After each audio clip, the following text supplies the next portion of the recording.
We are live and unadulterated. This is the Four Valley Boys podcast. I'm your host, Fabian Biggs, Damon Randall, and a couple of guys will be on in just a minute. And on this episode, pre-Thanksgiving, we're going to be talking about the CFP rankings. We're going to also talk about this. We didn't get a chance to talk about the Jeff Saturday hire. We didn't also we'll talk about Zack Wilson, and he's being benched today for this coming up game against the Bears. We're going to discuss those ramifications, as well as the 2021 draft class that just happened last year. We're going to talk about those items, and we're going to, of course, we're going to get to our parting shots. And this is the part of the show I say, let's go. Hey, yeah. Hey, yeah. Boys. Yeah. Hold on. We them boys. Hold on. We them boys.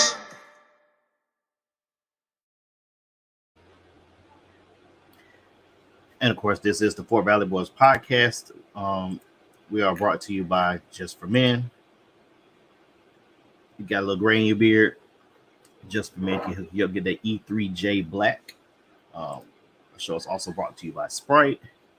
The show is also is on Wednesdays and Sundays at 9 p.m. You can also follow us on Facebook at Fort Valley Boys Podcast. You can follow us on YouTube at Fort Valley Boys Podcast. You can follow us on buyanightshirt.com. Nar Ingram has the great merchandise. Has great merchandise for any Panhandling at 9, Divine 9, or HBCUs. Paraphernalia you need the stunt on everybody at your job or everybody at home or your classic game, especially this weekend with Southern and Grambling State, one of the most iconic rivalries in history. Of course, buynightshirt.com. Get your merch today. Of course, we're also brought to you by Henny and Coke, the Dot Liquor. We got Damon Randall coming to the stage right now. Damon Randall. D. Randall. What's up? Hey, Damon. What's going on? Hey, Fib. Hey, Damon. What's going on, Fib? What's going on? Another much, man. Might be just us tonight, probably. But I'm with it. So how was your week, man? How's your week? Hey, you know what? I can't complain, bro. It wasn't bad at all. You know what I mean? It was pretty decent. How about you? Yeah, it was straight, man. Just getting ready for Thanksgiving. So Yeah, man. Trying to make sure I don't eat too much. You and me both. I'm trying to watch this figure. I ain't gonna lie, I ain't trying to watch mine. I'm gonna stuff my gullet, babe. Yeah, I've been eating all day anyway. That's what happened when you're on break from school. You at the house. Right. I mean, I don't know. I think I might have ate 3 full meals today. That's cool. I get 2, but at least I can drink my coffee while it's hot first thing in the morning. Yeah, I usually try to get either coffee or some tea first thing in the morning. It helped me a little bit. Yeah, that tea. Yeah, if I drink tea, it's gonna be either with lunch or it better be like something like hot, and it's I put honey in it, so right. I get it. We're gonna go ahead and get the thing started, man. Let's talk about these rankings. The rankings really didn't change from 1 through 5 on the CFP. Georgia, Ohio State, Michigan, and TCU. Of course, Michigan and Ohio State will cancel each other out. Right. LSU is 5, USC is 6, Alabama is 7. Of course, there's Michigan. Like I said, Michigan and Ohio State is going to take care of itself. Georgia has looked pedestrian. That's being polite. Yeah. Abysmal. Is the more proper word I would use right there. This is a dumb question. Do you see any type of chaos happening within the next 2 weeks, like we saw back in 2007 with LSU being a national champion with 2 losses? Do you see any type of chaos happening within the next couple of weeks? You know what, Faye? Call me crazy. I do. Considering how Michigan, Ohio State, TCU, how they played last week, I can actually see if TCU lose. Let's look at it like this, Faye. If TCU lose, USC lose because they got a really good chance of losing to Notre Dame. Mm-hmm. You got the loser to the Michigan-Ohio State game. It may not change. LSU may jump in. Everybody don't see. Here's the thing. I think it's some type of conspiracy like they did Cincinnati last year with TCU. They want TCU out. I don't know who they want to replace them. They keep talking about TCU. TCU just going out and winning. But there's a possibility that they could lose, considering really they should have lost last week to Baylor. Mm-hmm. They should have lost. But Baylor made some question. I don't know how you feel about this. It was some questionable play calling at the end of that game. At best, questionable. That's being polite. That's polite. But I can honestly see some chaotic stuff because Clemson can lose to South Carolina, bro. So a lot of teams is going to eliminate themselves and boost some other teams. Road Tide is right there. So you messing around, they could sneak back door even though they don't play in the SEC championship game. Didn't somebody at the beginning of the year say somebody with 2 losses will be in the CFP this year? Somebody said that. Yes, you did. Yes, you did. And it's looking like if they don't lose, which I really think Georgia's gonna beat them, LSU mess around and win this SEC title. You could honestly say they could be the number 2 or number 1 team in the country with 2 losses. With 2 losses, yeah. Really should have been. Think about their resume. Yeah. You know what I'm saying? It's possible. Beat Ole Miss and Alabama. Beat the mess out of Ole Miss. Alabama, you had a BYOG in my Dabo boy. You gotta bring your own guts. You gotta bring your own guts. Yeah, you gotta bring your own guts. That's true, man. It's so crazy that I honestly believe something chaotic could happen. Because what you're saying is right, even though Paul Feinbaum seems to believe it's only 3 teams that can win the national title, Georgia, Ohio State, Michigan. So what they doing to me is how can I put it? The Big Ten was horrible this year, Faye. Freaking horrible. Yeah. So your schedule is not strong enough. Michigan nor Ohio State didn't play anybody. Let me take that back. Notre Dame. But still, their non-conference schedule was weak. Yeah, Michigan's was, yeah. But this one thing, you only can play as far as you can't control your conference schedule. Right. That's only your conference. You're correct. The same thing. That's the thing with Clemson also. Yeah, right. Clemson, there's no path for Clemson unless literally everybody from 1 through 8 lose. Right. That's the only way Clemson will jump in there. And they're seeing now Notre Dame actually needs to come to the ACC. Notre Dame needs to. I get it. You get for being an independent. You are the guarantee. If you're undefeated, you're in the top 4 regardless. That's the deal you made. Right. I wouldn't change the deal. But for what Notre Dame, they're in the ACC for everything else. I think the ACC for basketball for me. I think the women's they're still in the Big East. I think they're still in the Big East, but I think there's some contractual things where they might move to the ACC. It's I want to see chaos like in 2007 with West Virginia was number 1, number 2. Yeah, and they lost that year, and I think everybody lost, and LSU snuck right back into the top 2 for the BCS. That was that Rich Rodriguez team with Pat White, wasn't it? Mm-hmm. Yep. Yeah, that's a good team. That's a good team. Real good team. And they lost the backyard brawl to Pittsburgh by a few points, I want to say. But I'm looking at it like this, dude. If it's chaotic, and you tell me how you feel about this, Faye. If it falls to that 2006, like you said, chaos, the only one I see falling out of the top 4 is TCU. If they do it that way, they're gonna keep those 2 powerhouse Big Ten teams in there. And the reason why is it draws fans. Both Ohio State and Michigan fans travel. They travel. They both are all over the country. So you're going to get that revenue. I don't really care what nobody say. It's still a money grab, man.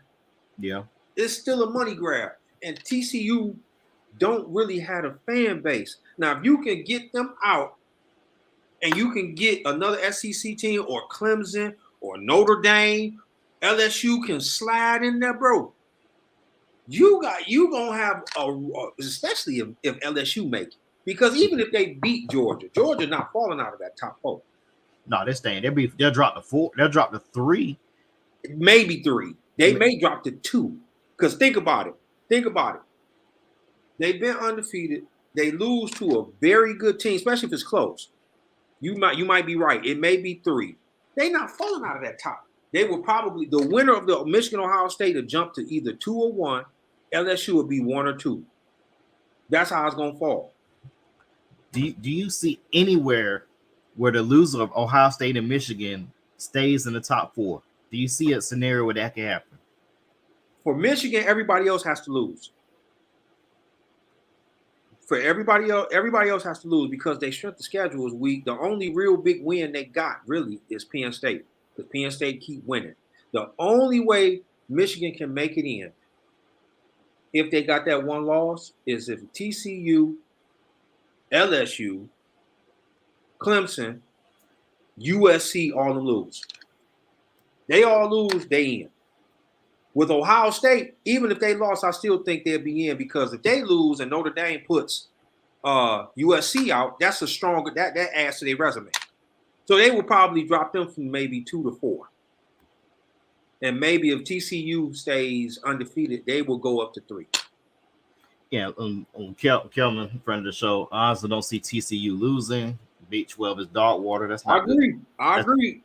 It's just to me, the one thing that hurts TCU is the one thing that hurts almost every team in the Big 12. They play absolutely no defense. Yeah, TCU, I don't think TCU can do is just keep winning. They got to keep winning like Cincinnati did. Same thing last year. Cincinnati had to keep winning, and they did. Same thing with Florida State in 2014, the first year of the CFP. The voters did not want Florida State in there because of the ACC. Exactly, and that's something Florida State couldn't control. And in one of those games they won without Jameis Winston. They lost. They barely beat Clemson in that game. Right. And they got their doors blown off by Oregon, but that's because, I don't know, Jimbo didn't adjust or Jameis turned the ball over. I don't know what happened from the year before. Jameis won the Heisman, then turned into a turnover machine, and that, of course, that carried over a little bit into his pro year. But that's a whole other story to talk about with Jameis and turnovers. If you're in a Bruce Arians offense where it's no risk it, no biscuit, of course you're going to have 30 turnovers. You keep throwing the ball down the field. He threw for 5,200 yards that year. Right. But he had 30 turnovers. 30 picks and 15 on were tipped.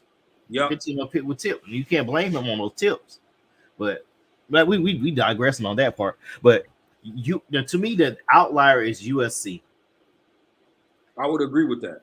If USC beats Notre Dame and they beat Oregon in the Pac-12 championship game, which has 14 teams in it, but that's neither here or there, just like the Big Ten has 14 teams in the Big Ten. But if USC wins out, they have a better case to me than TCU, but TCU has a better strength of schedule. They have a better strength of schedule than Ohio State. They have a better strength of schedule of Michigan. The reason why the committee don't like them because they're TCU. Yep. If it was Texas, if it was Oklahoma, even Oklahoma State, they'd be treating them with a little bit more respect, because Texas, you talk about fans that go. Anybody that plays any team that's beside TCU, their fans like Texas A&M, they fans travel too. They travel and they got money. Long. Yeah, they got big. They got long money. They got long money. And that's But USC is the outlier. I think this just me. I'm gonna have a hot take. I wish I had a sound for the the horn, the Keller horn. Nah, Bo Nix is hurt, ain't he? See, that's what Bo Nix is hurt. Oregon is the one team. Oregon is the one team too, because if Oregon mess around and beat USC, USC's hopes is dashed.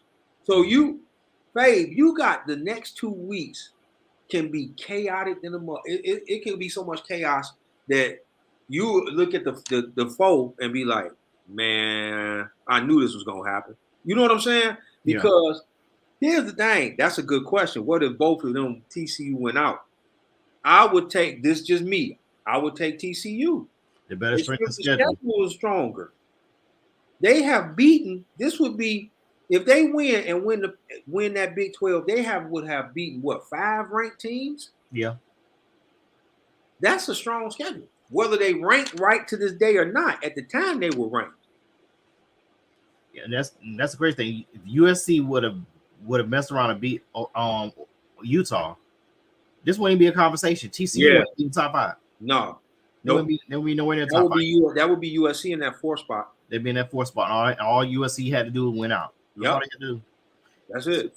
To me, I'm surprised that Michigan didn't drop to 4 and TCU didn't go up to 3 for the way they. You want to know why? I'm gonna tell you why, Faye. They both struggled. They both struggled, and they both won in the last second. So that's, you know what?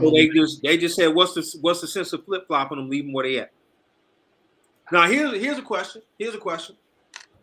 What if Michigan blows out Ohio State beat them by like they just dominates them? They blow out Ohio State. USC wins. TCU wins. Do you push USC somehow in that top 4? Because if Michigan blows out Ohio State, TCU wins, USC wins, and then they mess around and win their championship game. Because I'm gonna be quite honest, any team coming out the Big Ten East will more than likely be favored to destroy the Big Ten West. That's gonna be Iowa, I believe, right? If they win. Yeah, at this point, it'd be Iowa. Yep. Iowa can't even score. Iowa can't score. They played good defense, but for how long? That was the same thing last year. Michigan beat them 42-3. You see what I'm saying? So if Michigan mess around and beat Ohio State by, say, 14 points, and then you got Ohio State, they will probably fall out.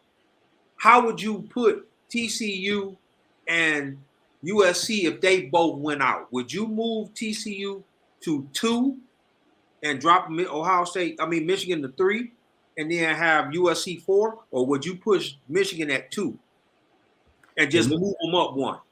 If Michigan win, if everything holds, and of course LSU lose, you move everybody up 1 or 2 in USC or 3 in USC's circumstance. Okay. You move Michigan up to 2. You move TCU up to 3, and you move USC up to 4, which means USC is going to get the door blown off them against Georgia. But the way what it could happen, it could be a rematch, except it'll be a national title game. It'll be a Georgia-Michigan rematch. That'll be a good one. I will watch that. But the problem is though,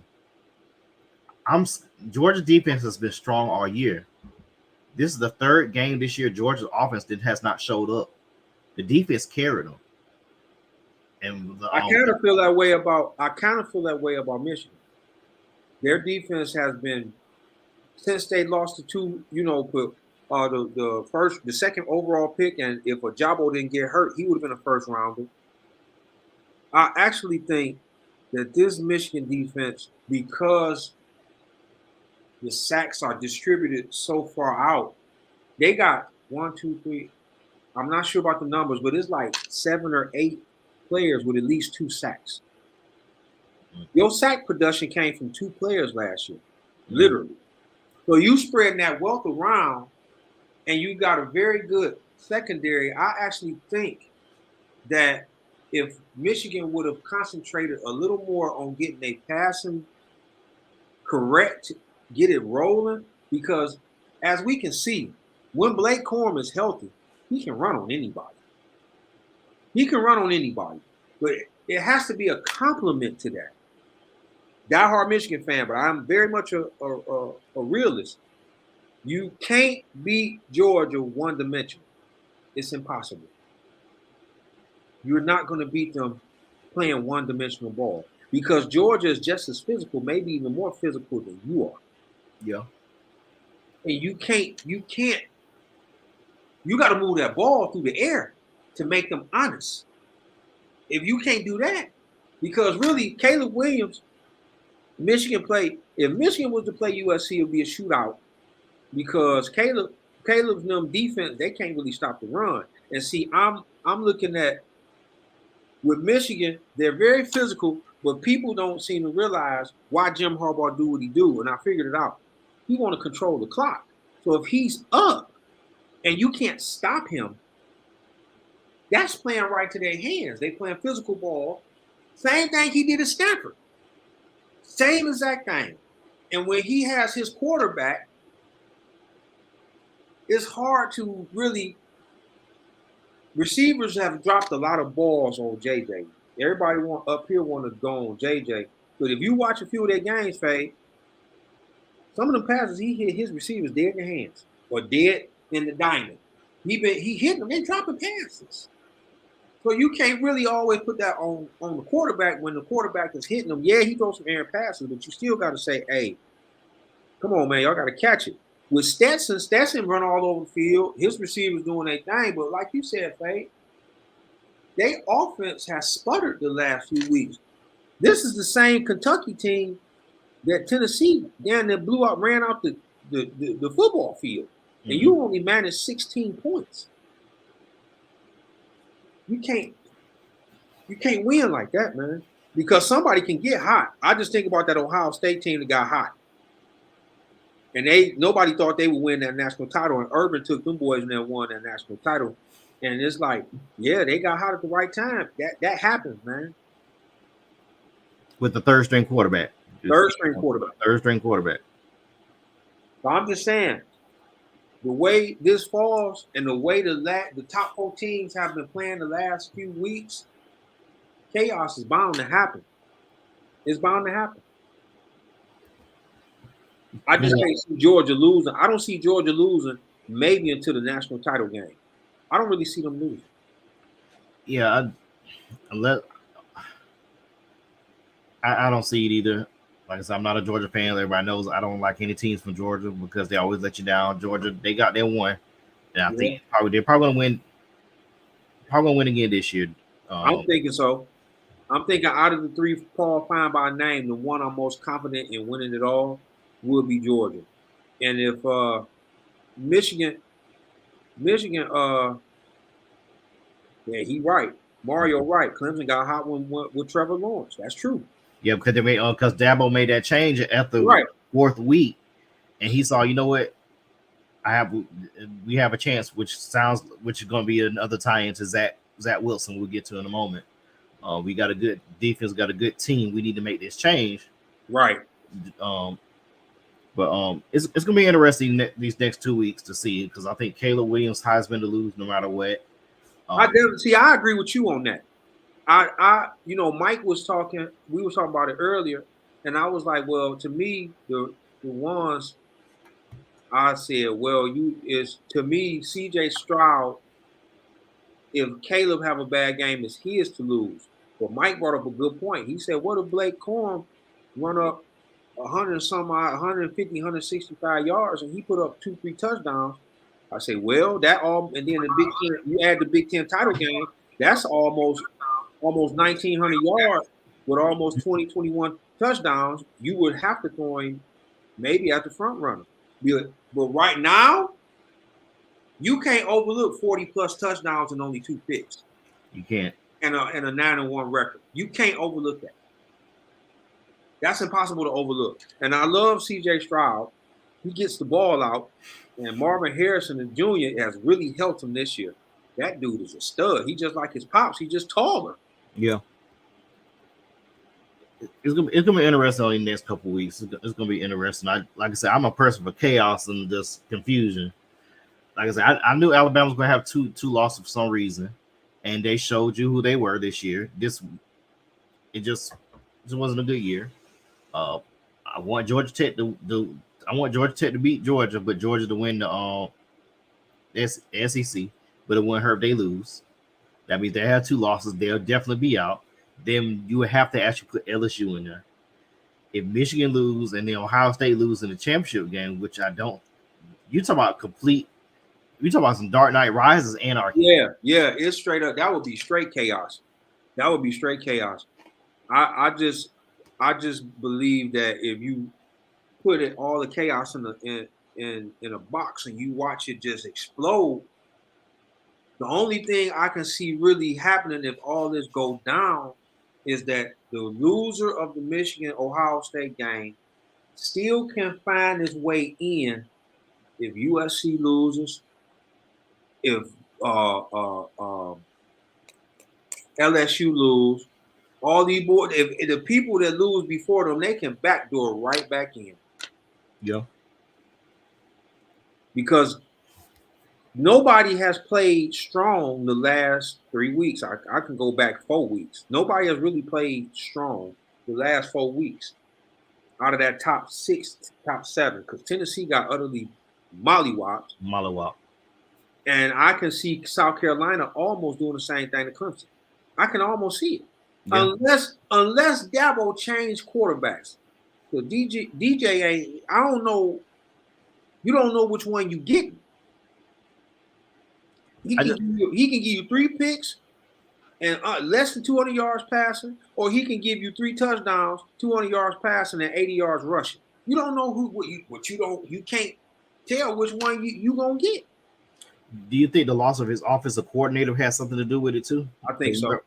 Yeah.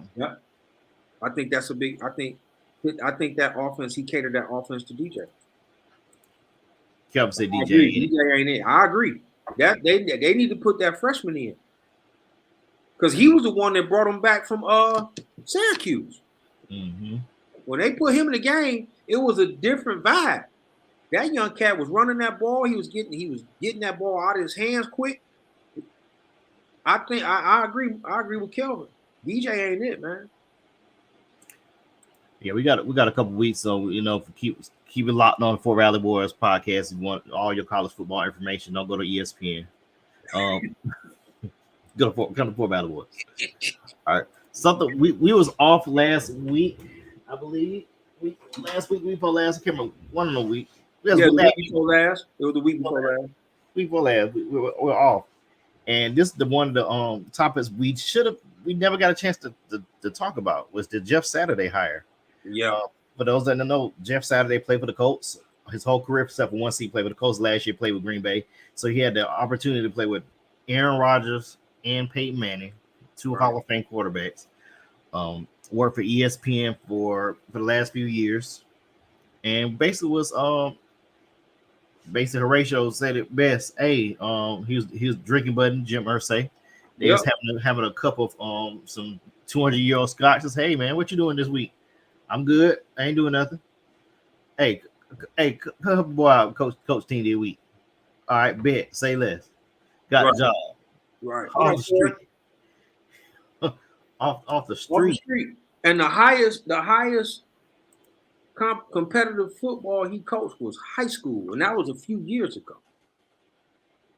In Atlanta. ATL shot years ago. So, I mean, he did it.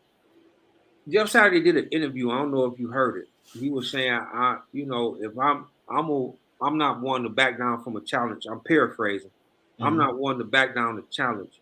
I'm gonna always do. But he came to me and said, I need your expertise, your experience, and if they don't want me at the end of the year, I'll be more than happy to walk off. Okay, I respect that. I do. I really do respect that.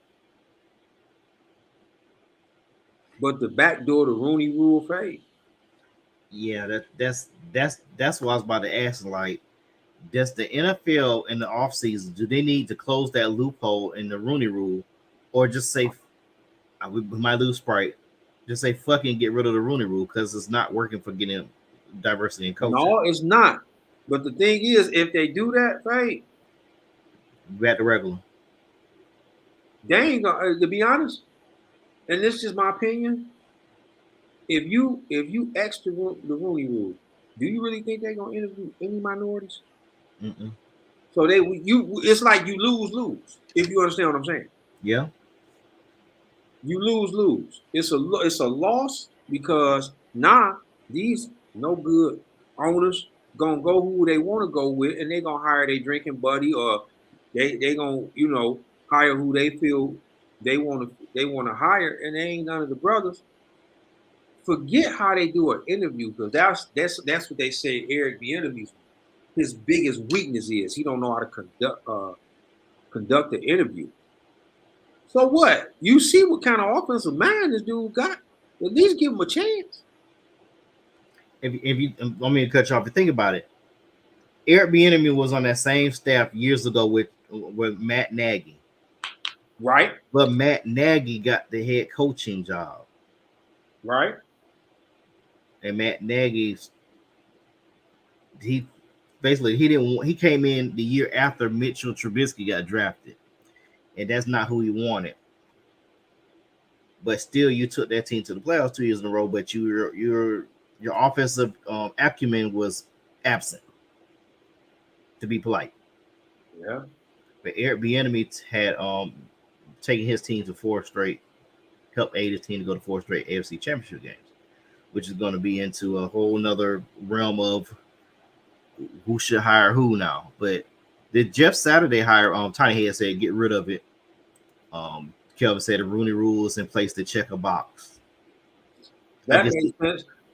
I asked Tiny Head what I think I understand why you would want to get rid of it, but what would be the biggest reason, Tiny Head, you would want to get rid of it? Because I think me and you may be thinking the same thing as to why you want to get rid of it. I think I'm gonna wait till you say it, but I think me and you thinking the same thing, maybe even Fabian. But I think Tiny Head, we might be on the same page as the reason. I just want to know what your reason would be. I mean, affirmative action, maybe, but it's not really an affirmative action type deal. But it just ain't working. That's my thing. It's not working, no, because they're finding loopholes to find a way not to interview the minority potential hires. They're not doing it. I'm really honestly surprised that Robert Saleh got interviewed and a coaching job. And he got that defense like smoking, but he was a defensive coordinator in San Francisco. Mm-hmm. So I honestly think I was saying you damn if you do, damn if you don't. But I mean, really honestly, you might need to go and get rid of it. Yeah, Kelvin says a joke. They don't care about all that stuff. They rich. They'll take the fine. Yeah, they get money hand to foot. It don't matter to them. You don't. I interview no minority candidate. We gonna find you $15 million. Or the check is in the mail. Here, you can have it. What's $15 million to somebody worth $1.2 billion? That ain't nothing.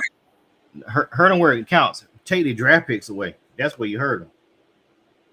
Yeah. His Tiny Head right here. If you aren't gonna we thinking this. We were thinking the same thing, Tiny Head. We were thinking the same thing. I agree. You calling it up just to put a check in the box, like who said that earlier? Said he put a check in the box. They dead on. Kelvin said it. Kelvin, you right, Tiny Head. We was thinking the same thing because it's just like okay, we did our job. We did our job. You know what I'm saying? We did an interview to not one but 2 minorities, but we just feel like Jeff Saturday is the best hire. He is when he just coached football in high school 3 years ago. And I'm just using that as an example. Where you got Eric Bieniemy who won a Super Bowl and helped engineer one of the most potent offenses you've been seeing in probably 15 years with a young, very good quarterback, but you won't give him a hire because he interviewed, you don't like the way he interviewed? Don't make sense to me. Make it make sense to me. Yeah, what's going on now is Eric Bieniemy and now I hate to say it, Byron Leftwich is going to be the new Deuce Staley's.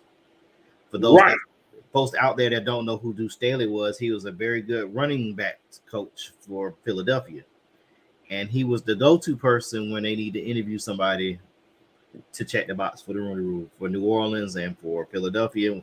Philadelphia ended up hiring Chip Kelly, who his experience only lasted 2-3 years in Philadelphia, and those two guys. You had Caldwell from Detroit, Right. was a person who should have still been the coach of Detroit.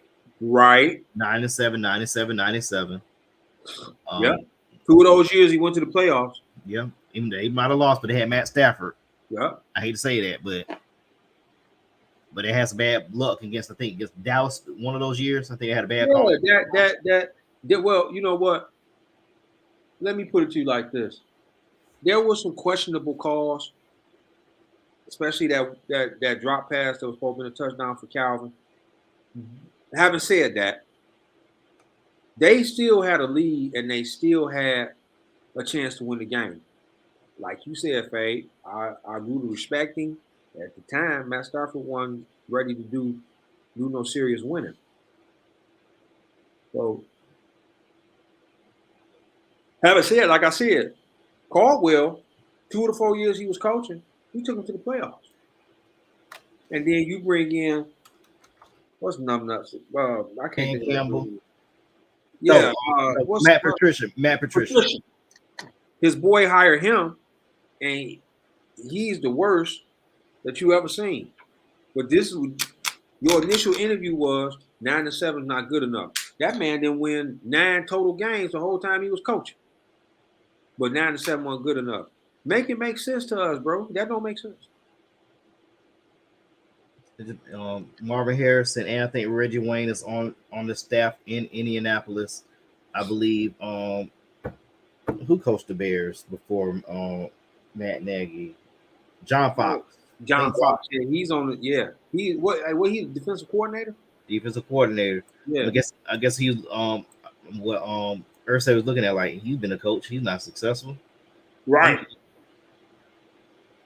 But my thing is, Faye, like you said, what made Jeff Saturday? Well, he was a Pro Bowler. He won a Super Bowl, if I'm not mistaken. In the Ring of Honor. He was in the Ring of Honor also. Right. So that makes him a great coach. No. Right. I think Irsay, what I'm thinking is he circumvented the Rooney Rule to backdoor to go through the front door to get Jeff Saturday as his coach. He backdoored it to bring him in to have him get experience. Then he's gonna front door the Rooney Rule by interviewing a minority candidate. I will bet you 25 cents that he's going to interview with Reggie Wayne for the check off the box. And if I'm Reggie Wayne, I'm not taking the interview. Or Marvin Harris, I'm not taking the interview. You don't take the interview. If I'm Airbnb, you don't take the interview. They said Jim Irsay is he's a real jerk too. Yeah, he is. He's something special from what's around the league. And that's why Josh McDaniels didn't take the position, but at the same time, Josh McDaniels is a jackass also, but it's neither here nor there. Right. If any black coaches that are watching the show from the NFL, if you're an assistant coach or a comptroller or whatever, do not take the interview for the coach. It's a setup. It's a trap. From General Akbar from Star Wars. It's a trap. Right. It's a trap. Don't do it. Don't do it. It's a trap. You're going to set yourself up for failure. David Cawley. Is it David Cawley that was from Texas last year? Yeah. He was 65, 67 years old. He had no business being the head coach. He had no business. But they were doing that to try to tank as much as they could. But you end up hiring Lovie Smith, who also should not be a head coach right now. You ran Illinois in the ground, and the coach they got now is really have them respectable. So those 6 years you was at Illinois, what were you doing? Yeah. Brett Bielema came in there and they 7-4. Mm-hmm. That's just a sad circumstance, because remember last year, this past hiring cycle, they wanted to hire Josh McCown. Yeah. But they did not want to pull the trigger because it would be bad optics to hire a high school coach to be a head NFL coach. So they literally did better than what the Texans. They pulled the trigger on what the Texans weren't willing to pull the trigger on. So that's That sucks. That sucks for all viable candidates, D'Amico Ryan and the enemy. Don't even take the interview for that. Don't even take the interview. I would not, because I mean, working for this guy, you never know what might happen. Yeah, because Frank Wright is a special dude. He a special kind of guy, man. He like I said, allegedly he is not a good dude, and he's all the other owners believe that he's a jerk. They don't really want to rock with him like that. So I'm with you. He ought to make Jeff Saturday his permanent coach. Yeah, be honest with you, Frank Wright shouldn't have been fired to the end of the year. At least give him to the end of the year. Everybody said that, right? Nobody agreed with the firing of Frank Wright at the time that he was fired. Yeah, should have given him to the end of the year, then fire him. Then go ahead and fire Ryan Grigson also. Because you brought in 4 different quarterbacks in 4 years. Yep. And you're the GM. What you should have did was you should have tanked last year, or you should have traded your capital last year to get one of the quarterbacks from the draft last year. Yep. Preferably Justin Fields. Justin Fields, which that's an offense he fits. He got a stud running back. He's a runner himself, That's Baltimore 2.0 almost. Because now you got a 6'3", 235-pound quarterback, and then you got a stud bowling ball. Both of them will save each other's career. Mm-hmm. Yeah, Kelvin agrees with both of us. Frank Wright shouldn't have been fired at all. He shouldn't have been fired. Your best defense player played in maybe 3 games. He's back out for the rest of the year now. So then your offensive line has been trash. Exactly. But Jeff Saturday, to be fair, Jeff Saturday has improved the offensive line, made them play more physical, which led me to believe that you should have hired somebody like Bill Callahan. You should have brought somebody like Bill Callahan to do your offensive line. Somebody like Russ Grimm, somebody like that. Make a tweak in your coaching. He did that because Jeff Saturday himself was offensive line. Yeah. So Jim Irsay, he pretty much had all his ducks in a row. Had to explain why he hired Jeff Saturday, Pro Bowl type coach, type player, a winner, and he's a former offensive lineman. Oh, don't forget he's a champion. He's a great in the community. He's a great father, husband, community. Right. He's a pillar of Colts Nation. Don't forget, I ought to put a banner right there. Hold on. We need to put a banner right there. You're right, though. All that was said by Irsay. You are absolutely right. But tell me this while I'm still monitoring the chat. So we know we got Carolina and we got Indianapolis right now. We might as well put the Raiders on there because I think Mark Davis is going to go ahead and fire Josh McDaniel. Well, and Nathaniel Hackett should be fired also. I know Mike gonna say, you all want to fire somebody? Like, well, look at their work. Well, the body of work of these coaches, I don't know if Mike could argue with them. Why they keep taking a chance on McDaniels, though? Everywhere he go, he sucked. That's what I'm trying to figure out. Why is he getting all these chances? He's horrible as a head coach. What color is the screen right here you're looking at for StreamYard? What color is the screen you're looking at? The part where it says StreamYard and FB Boys. What color is that? White. Okay.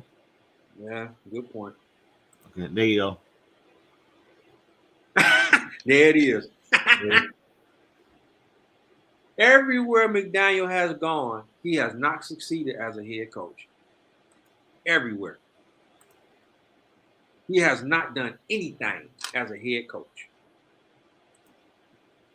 This is deep right here. Blacks continue to experience being shunned in the highest form, especially in the sports. They don't want us in leadership. I tend to agree with you on that, Corey. I tend to agree with you on that, bro. But they'll ridicule the black man, though. They'll ridicule him when they put him in that spot. They give him the job. There, and he mess up. The only black man that's really been safe in his coaching is Tomlin. Mm-hmm. Tomlin has been, but see, he worked he worked for one, if not the best football organization when it comes to that. It's Pittsburgh. They had what, 3 coaches in the last 50 years? Yeah, 3. So Chuck Noll, Bill Cowher, and Mike Tomlin. And you could argue that Bill Cowher should have been fired before he won the Super Bowl. oh yeah, most definitely. You definitely can make that argument. Most definitely. Most definitely. For one person that almost should have been fired to somebody that kind of was fired today on their day off, Zack Wilson. It was announced today that Zack Wilson will be benched for the upcoming game against the Bears. Mike White will be the starter. All of this is in response to Zack Wilson's.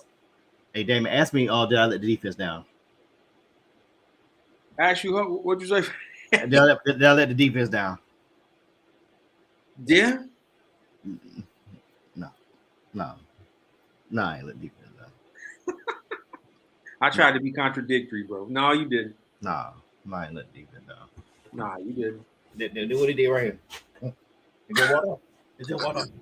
It's just water. So, is this a good move for the Jets? Go ahead, bench him. Is it a good move? Yeah, I'd probably say so. Because he's inactive.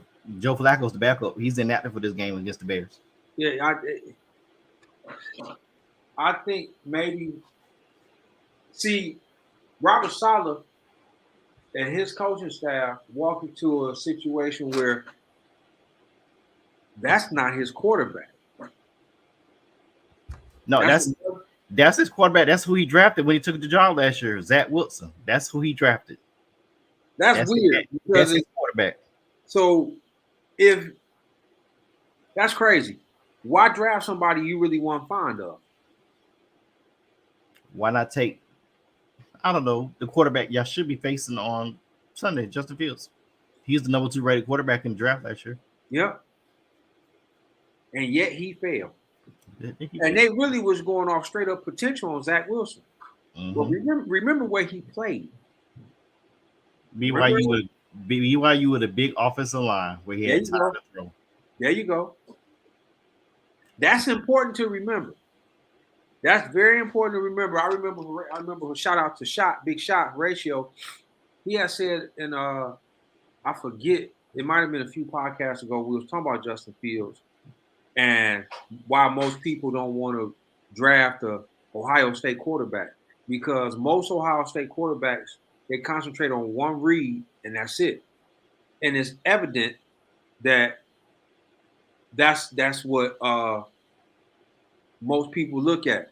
In this case, with Justin Fields, once they found out that this dude got 2 functioning legs and they went back and looked at some of his tape in Ohio State, say, damn, he can run. Let's implement this in our offense. What was we doing? You see what I'm saying? Mm-hmm. So if you, once again, number 2 rated quarterback in the class, I think Zack Wilson was number 3. I think. It was Big Trev. He was the unicorn. Then it was Justin Fields. And I want to say Zack Wilson was number 3. But like I said, everybody in the draft room think they're the smartest man in the world. And they draft. I didn't think, why the Jets picked him. It was pure potential, because I honestly don't believe Robert Saleh wanted that dude as his quarterback. Here go Ryan hating on because he left Georgia. Yeah, Ryan gonna hate on Justin Fields regardless. He can't help. He just don't like that man since he left. He left Ohio State. One ranking I'm looking at from the LSU wire, they had Zack Wilson first,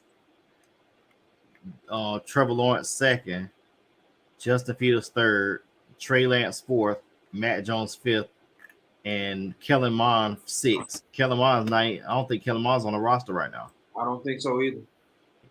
He's cut by Minnesota. I don't know about that. Zack Wilson, he didn't do what Big Trev did. No, he didn't.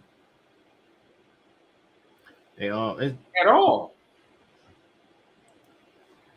Trev won a championship and went to the championship game, and another one looking at Trevor Lawrence first. This one has Zack Wilson second, and Justin Fields third. And Justin Fields 40 time was a lot better. What was it, 05? 4.49. Dang. Zack Wilson's 4.79. And he's a little bit more sturdier than Zack Wilson, because Zack Wilson had the same MCL injury the last couple years. Trey Lance 221, 4.65. He's a little bit slower, but I guess he has game day speed. Matt Jones, he has no speed. I think he was enamored with Trey Lance because of his arm strength. Yeah,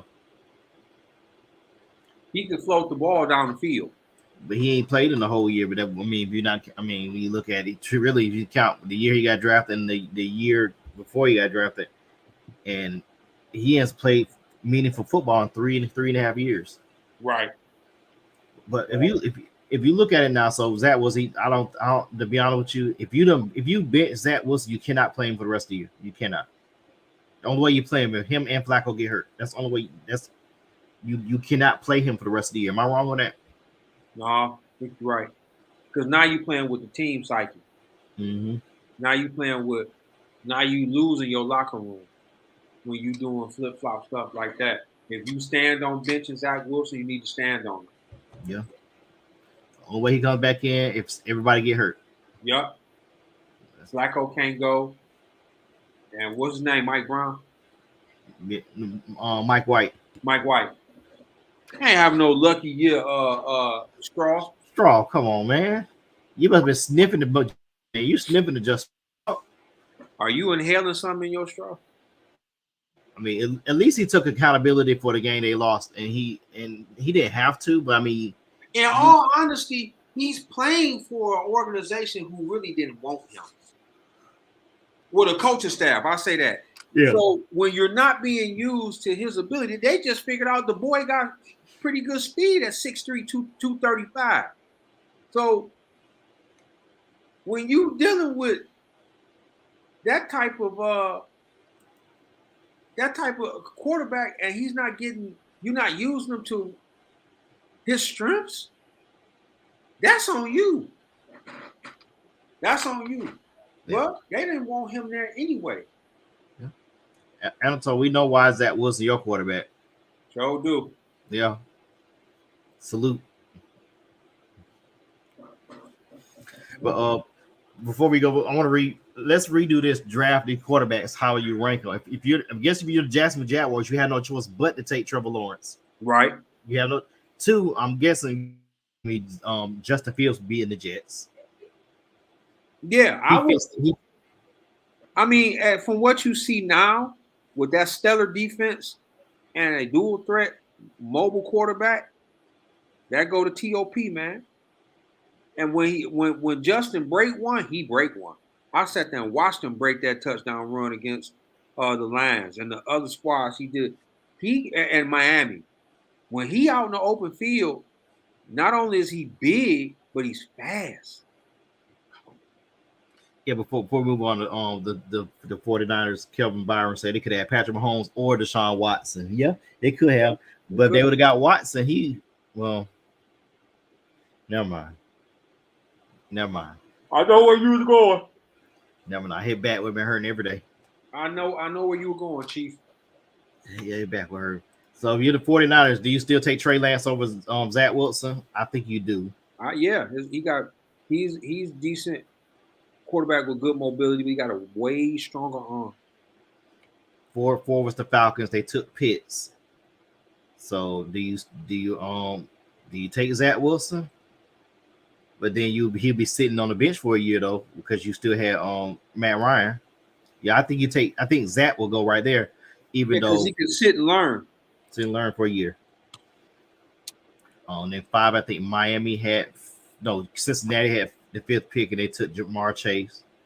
6, Miami took I believe they took Jalen Waddle. And then 7 was the Eagles. I think they took Devontae Smith.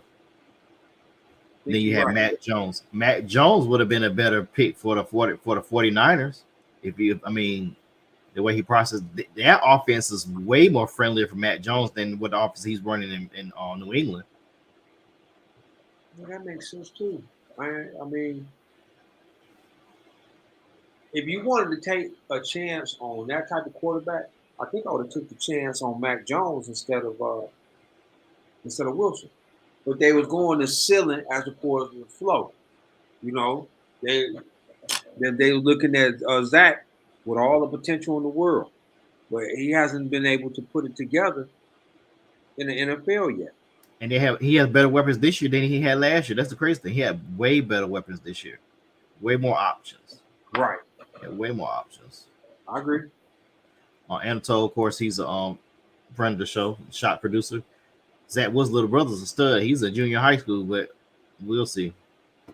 Let's look at Todd. The 49ers don't make mistakes. Well, the mistake y'all made this year is going to be beneficial for y'all going to the Super Bowl. They look good on Monday night, Tiny Head. You and Golden Yes, Miles. they did. Yeah. They look strong. No, my bad. My James Wilson. We strong. You strong. You strong. We strong. We strong. We strong. We strong. All right. Before we go, I'm gonna do my faves A list. Of course, number one is the Chiefs. I'm gonna put number two. Don't. So anybody in the argument on the Chiefs being number one? Any argument? No. Okay. It's gonna shock some folks. Damon, you don't do just the Fred Sanford on me. Don't do the Fred Sanford on me. Number two. Number two is the Dallas Cowboys. Oh, there you go. There you go. You know what though? After they drugged Minnesota, I don't have no argument with that fact. All right, number three, the Eagles. Yeah. To me, this number four, the 49ers. That defense is still stellar, dude. Yeah. And they're getting healthier. They're getting whole. And number five is the Buffalo Bills. I actually don't have an issue with any teams in that order. I really don't. Yeah, I don't have no issue. I don't have no issue with that. Because if you number one, Patrick Mahomes, boy. Everybody pretty much counted them dude. They're counting that dude out. But then you go 2, 3, 4, and 5. Who really wants to play Dallas, man? If they keep playing and running that pill with Tony Pollard, and if Jerry Jones will get out of the way and stop trying to put Zeke Elliott in every chance he get, man, I don't want to play Dallas because they play. Michael Parsons is still a stud, Muffin. He's still a stud. Still can't stop the run. Well, they can't yet. I mean, but what I'm saying, Faye, the way that the league is built, you get hold to that quarterback, somebody gonna make some mistakes. Now, okay, Mario said he's good with two. This is from the Full Valley Boy podcast. This is in response to the Cowboys. Faye, come on, man. Just saying. So I don't got none of the Cowboys fans on my. Well, I got Kelvin. I don't got none of the other. See, they're my friends, but I can't call them nauseating because they get on my damn nerve in my Stephen A voice. Corey got his top four: Chiefs, Eagles, Buffalo, and Dallas. Yes, but maybe we're in hyperbole with Dallas being in the top five. But they look good. I mean, 40-3 against the number 2 team in the NFC. Yeah, they look good, man. After what I saw that 43 drubbing, they look good. I don't know if you can really argue that, huh? Yeah. All right, man. It's just me and you today, man. What you got for a parting shot? Well, the Detroit Lions, 3 in a row, Faye. 3 in a row. But in my Lee Corso, not so fast. I hate to say this. No, I don't. Let me stop lying.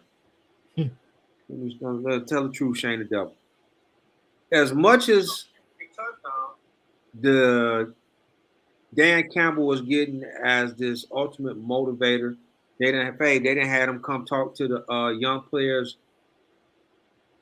of the Detroit Red Wings, had him do a motivational speech, and this is the guy that said he was gonna bite kneecaps and he was gonna get up and he gonna do what he do. They gonna have grit. They gonna fight. They gonna do this. Yet, when it comes to in-game coaching, when it comes to in-game or halftime adjustments, he is without a doubt the worst coach in the league. I I don't care. I don't care about no motivation. His players, he's a players coach. They love him. They're gonna go through a brick wall for him. That still don't mean that his coaching is great. So, Detroit fans, I know you happy because we haven't won 3 in a row since 2016. So I know you happy. I get it. I totally understand. Let's face facts though. Do we really think Dan Campbell can lead us to the promised land? I'm gonna hold my answer until the end of the year. My heart is telling me no, but my mind is telling me who knows. So what I'm saying is,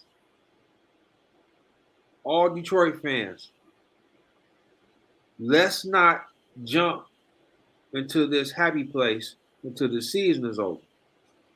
Let's wait and let's do the right thing. If this man can't handle coaching, I don't care how much of a motivator he is. If he can't handle the X's and O's, he don't need to be the coach. Take heed, Lion fans. Take heed. There are so many things that could be before we get Corey's party shot in. Corey, he part of the show. He had producing interns get his party shot in. Vanderbilt, beware of Vanderbilt. Okay, beat Florida, Nashville, Tennessee in 1988. Okay, Corey, dropping the knowledge. Dropping that knowledge. Anto, because saying my heart is telling me no, but my mind is telling me who knows. There's so many things I can talk about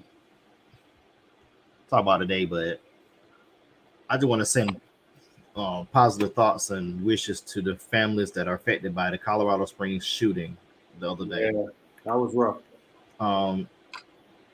Once again, like the club in Florida a few years ago that got shot up, and it was a gay club, right? And, Colorado Springs had another shooting a few days ago, and why? The LGBTQI plus community wants to be just a regular part of our community. They want to live their life the way they want to live it, which I have no problem with because I'm a supporter of that demographic. There should be no reason why the hatred in somebody's heart to go into a club where nobody's bothering nobody, and you're gonna just shoot it up. Why? 5 people lost their life because of this food. Of course, we know the race of this person. Of course, he's not dead. If this was a person of another nationality or skin color or demographic, we know their fate will be not of such. Right. We've had too many mass shootings already this year. We've had too many mass shootings last year. We had too many mass shootings the year before. Hell, we've had too many mass shootings, period. We're going to a new cycle of Congress where we're split again. Just like in Trump's 2019 year, where the House was Democratic and the Senate is Republican, which means we're going to have more gridlock than Atlanta on a Friday afternoon at 2:00. which means we're not going to look at the Second Amendment again, which is an albatross of an amendment, which was during colonial times, which guarded people basically if you need to form your own militia. Long story short, you can right to bear arms, but for purpose of militia, we got people out there that's that got AR-15s in their living room just for a show. We got folks that have so many guns, they have more guns than I got DVDs in my cabinet for no reason, just to have it.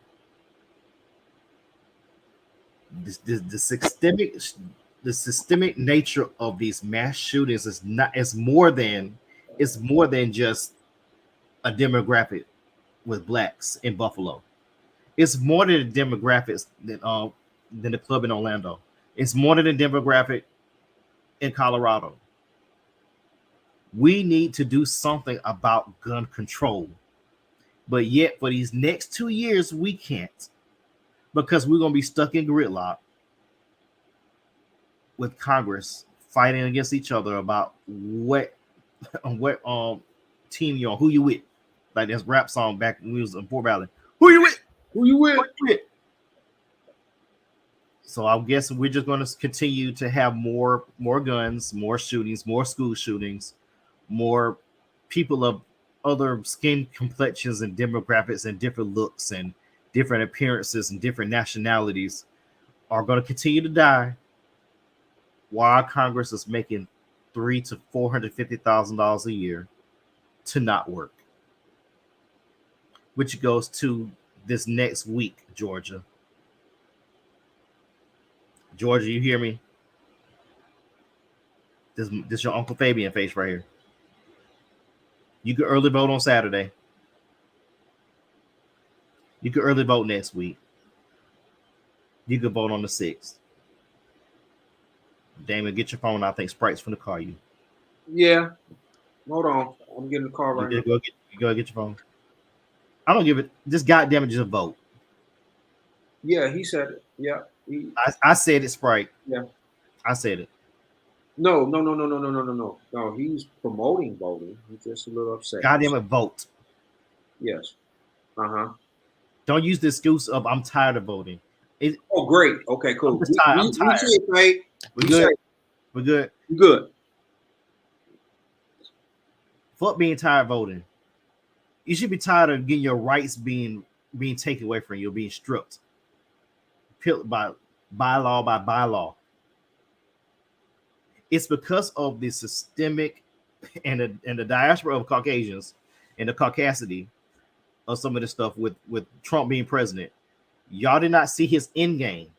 Y'all did not see his end game where the Supreme Court, no matter what comes up, it will be 6-3, unless it's something that makes sense. But a lot of this stuff makes sense, and they don't. Roe versus Wade, y'all don't remember this from a couple months ago? Which is why it was important to vote Trump out, not vote for Trump, vote, period. Which is why it's important that y'all did vote for Biden, because you wanted something else. None of the above was not on your ballot, so you couldn't vote for none of the above. Right. I sure wish it was. But Georgia, my cousin Anatol's voice, you're on the clock for the next week and next 2 weeks. You're on the clock. You are on the clock. I want to thank you for listening to our podcast, watching our show this evening. Of course, you know we're sponsored by Just for Men, Sprite. They stayed on. Of course, you can follow us on Sundays and Wednesdays at 9:05. Fort Valley Boys on Facebook, Fort Valley Boys on YouTube. Buy a nice shirt and the Dark Liquor. Dark Liquor, baby. Be gone. Holla at you. We out.